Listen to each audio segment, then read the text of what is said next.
Border पर रात के अंधेरे में जब सामने दुश्मन के टैंक्स बढ़ रहे हों और हमारे सोल्जर सिर्फ एक जवाब का इंतजार कर रहे हों, ऑर्डर क्या है। उस रात का सच जब पार्लियामेंट में उठाया गया तो उसे बोल दिया गया कि इसे कोट मत करो।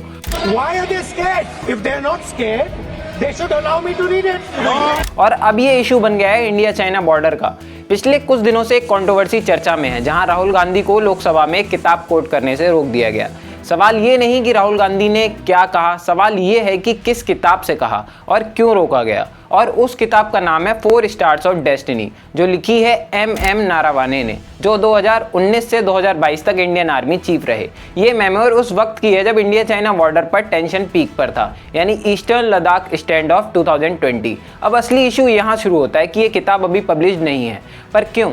क्योंकि रिटायर्ड आर्मी ऑफिसर्स की बुक के लिए क्लियर अप्रूवल रूल्स नहीं है और इसमें सेंसिटिव मिलिट्री ऑपरेशंस का जिक्र है, यानी कंटेंट अंडर रिव्यू है मिनिस्ट्री ऑफ डिफेंस के पास। और पार्लियामेंट का रूल भी सिंपल है, अनपब्लिश्ड या अंडर रिव्यू मटेरियल कोट नहीं किया जा सकता। एग्जैक्टली जैसे आप अपनी पसंदीदा महिला को फैमिली एक्सेप्टेंस के बिना पत्नी नहीं बना सकते। और इसी रूल के तहत लोकसभा स्पीकर ने राहुल गांधी को रोका गया। और रूल टेक्निकली सही भी है, लेकिन सवाल यहाँ उठता है कि अगर किताब एग्जिस्ट नहीं करती है तो फिर रिव्यू में कैसे है, और अगर रिव्यू में है तो इसका मतलब कंटेंट रियल है, सिर्फ पब्लिक के लिए रिलीज नहीं है।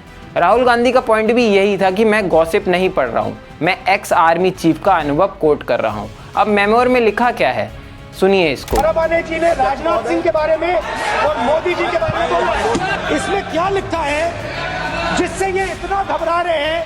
नेशनल सिक्योरिटी सेंट्रल है प्रेसिडेंट भाषण का। आप मुझे बताइए, हिंदुस्तान और चाइना की रिलेशनशिप पर ना बोलना कौन सा नियम है? 31 अगस्त 2020 की रात चाइनीज PLA रेचिन ला की तरफ बढ़ रहे थे। टैंक्स 500 मीटर के अंदर आ चुके थे। नारावाने लिखते हैं कि उन्हें साफ ऑर्डर था कि टॉप क्लियरेंस के बिना फायर नहीं करना है। उन्होंने डिफेंस मिनिस्टर, NSA, CDS सबको कॉल किया और बार बार एक ही सवाल किया कि व्हाट आर माय ऑर्डर्स। और फाइनली राजनाथ सिंह का कॉल आता है PM से बात करने के बाद, जो उचित समझो वो करो। यानी डिसीजंस लास्ट मोमेंट तक अनक्लियर था और रिस्पॉन्सिबिलिटी फील्ड कमांडर पर डाल दी गई। राहुल गांधी यही सवाल उठा रहे थे, क्या सोल्जर्स को क्लैरिटी नहीं मिली? ये सेना पर सवाल नहीं है, ये डिसीजन मेकिंग प्रोसेस पर सवाल है। प्रॉब्लम ये है कि जब सवाल पूछे जाते हैं तो जवाब देने की बजाय रूल बुक खोल दी जाती है।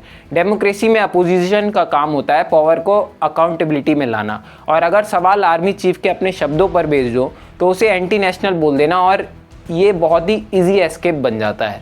यस, रूल्स मैटर करते हैं बट ट्रांसपेरेंसी भी मैटर करती है। अगर फाइल पब्लिक नहीं हो सकती तो एटलीस्ट पार्लियामेंट में डिस्कशन तो होना ही चाहिए, क्योंकि डेमोक्रेसी सिर्फ इलेक्शन नहीं होती, डेमोक्रेसी होती है सवाल प्लस जवाब।